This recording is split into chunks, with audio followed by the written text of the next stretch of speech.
and welcome back to Build This May. Yep, May. And it's coming out pretty early in the month. But today we're going to be looking at a $500 build, an $800 build, and a $1,000 build. So 3 budgets this month. This month was really tough because of the rise a ton in CPU prices. That was really not with our Ryzen 3 3200G, I'm sorry, here, but a lot of our Ryzen 2000 series really took a hit. But this is our $500 build. So first thing obviously we have is the Ryzen 3 2200G. Whoa. Yeah, pretty cool, I know. Pretty cool. And let's see. Yep. It is clocked at 3.6 gigahertz quad core. I like the clock. I like that you're getting 3.6 gigahertz out of it. And we do have Radeon integrated graphics, so that's good. And we are using the stock cooler. I'm pretty sure that probably comes with the Race Stealth. I think this is the Race Spire. But yeah, other than that, now we are going with the B450 Tomahawk Max. Pretty cool board here. Now, yeah, you're not getting, I couldn't go with the board I wanted, but it was like $120 this month. I'm just like, whatever, we can't afford that. So you do get 2 full PCI 16X slots, and then you get 3 more PCIe slots. You do get some nice cooling there on your VRMs, which I do like. You get cooling on the chipset, which is always good. You got quite a few SATA ports over here. So I like that. 4 DIMM slots for your RAM, which do like, obviously. No integrated I/O shield, but that's okay. I think we can get around that. Since we're spending $500, I think we can get around not having I can't say thanks to the word, not having a pre-installed I/O shield. But here we have the Corsair Vengeance LPX 16GB kit, 2x8, 3200 speed. We couldn't afford a 3600 speed, which was quite unfortunate, but I even tried to get a 3600 kit in a different color, but I mean not a different color, a different brand. I was gonna go with the Ripjaws 5 for $83, but we couldn't afford it, so yeah. Next we have our lousy storage of a Western Digital Caviar Blue 1 terabyte, but at least it's 7200 RPM. I do like that, 7200 RPM. I like that. $44 as you can see. But yeah, still 1 terabyte of storage, can't argue. Now we have a 560 because we couldn't afford a 570.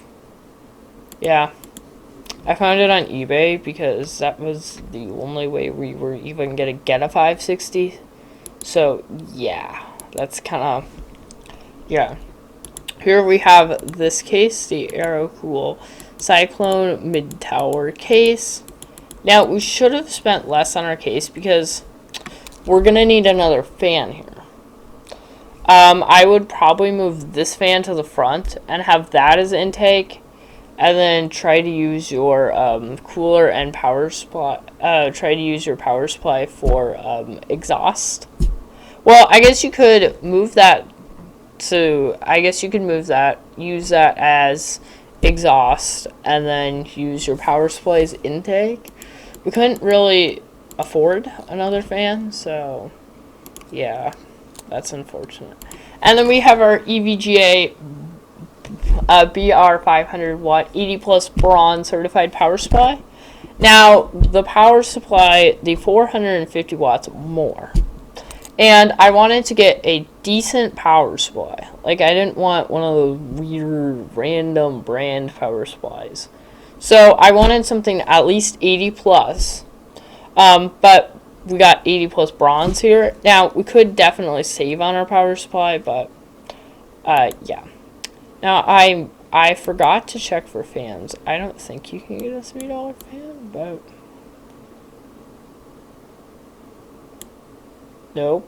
What's the cheapest fan they have? 5? Okay. They have this fan. We'll just get this fan. Alright, there we go. We went $2 over. But we got another fan, so you can use this as exhaust, intake, whatever, and then use that one as intake or exhaust. But guys, here's a build. Not that great, actually. I don't recommend building this system. Because you start out good, and then by the time you get to your video card, it's not that great. But guys, that is our $500 build. So now we're going to move on to our $800 build. Oops. Alright, everybody, I took our parts list from last time and did a little upgrading to make it a $800 build. First up, we have the Ryzen 5 2600. Now, 162 for this guy. As I told you at the beginning, the Ryzen 2000 series is getting a little harder to find, so their price is going quite up. Now, we do have 6 cores this time. It's clocked at 3.4 gigahertz, which is a little lower than our Ryzen 3 3200G, but we can overclock it, so I think we can probably get that quite far. And you do get a race spire with the cooler, but I mean with the processor, but we have upgraded to an aftermarket cooler this time. So the aftermarket cooler we went with is the Cooler Master Master Liquid Light 120 cooler. I found it, now they say it's 54, but I found it for 42. So I got a good deal. Yeah. Still have our B450 Tomahawk Max. I mean, it's a great board, so there was no reason to switch it out. Obviously, you know, we still got our nice cooling on here. But we did upgrade our RAM to a 3600 kit, 3600 speed kit. This was the kit I was talking about that I wanted to get in the last system, but couldn't get. So, yeah. I think this kit is a great kit. And then we have a new 120 gigabyte SSD. So that's new. And then we have a Seagate 2 terabyte Barracuda. So very nice there. We have the Gigabyte RX 570 here. So very cool card, as you can see, for $130. We do get 8 gigabytes of memory, which is very nice, generous on a RX 570. Then we still have our same case because I really like this case. We still have the same fan. But now this is probably something that you could swap out to get more graphics power. This is a fully modular unit. If you didn't want the fully modular, you could get like you could save quite a bit more money. But I wanted to go fully modular. So yeah.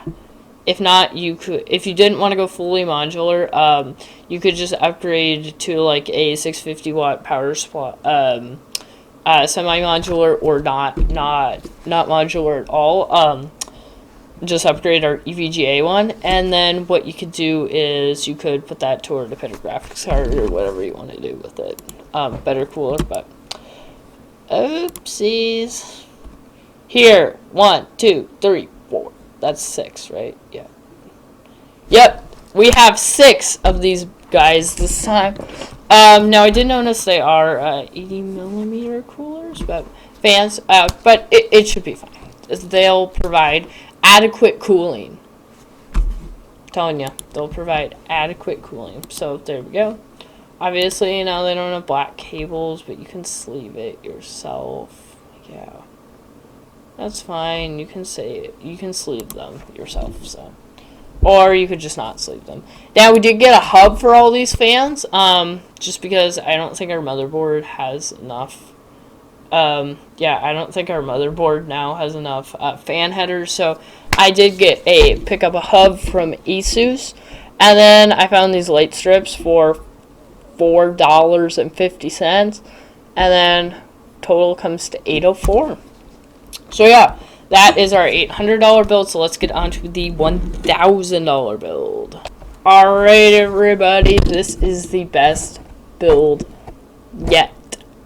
Actually, I'm gonna make one change quickly, very quickly. Actually, I have decided not to make the change. I am very sorry. This is our final parts list.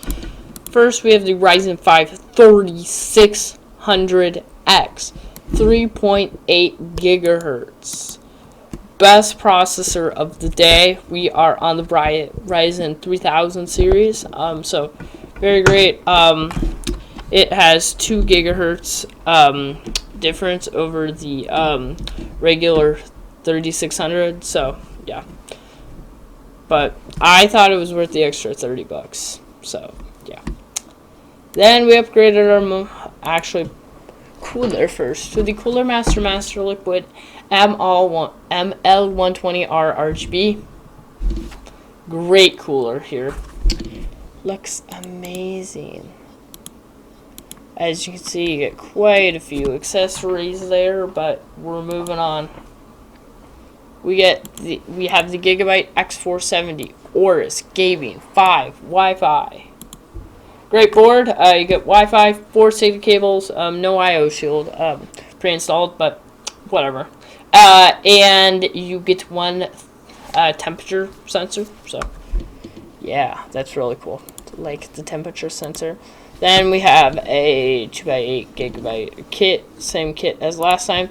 Oh, and the only issue here is a BIOS update, because since this is X470, we would need to update our BIOS to drop in our 3600X. Now, I changed our storage up a little bit. I don't recommend doing this, but I did. So we have the same storage as last time. I just reconfigured it because I like to do that. Then we have a 580 this time, so really cool there. Same case, same power supply, same fans. And then we have a hub, light strips, and then I wanted an extra temperature sensor. So yeah. See, as you can see, yeah. Okay. So yeah, we went $2 over, but amazing. I'm telling you, this is a great system. Make sure to drop a like down below and tell me if you end up building any of these systems on your own. Go.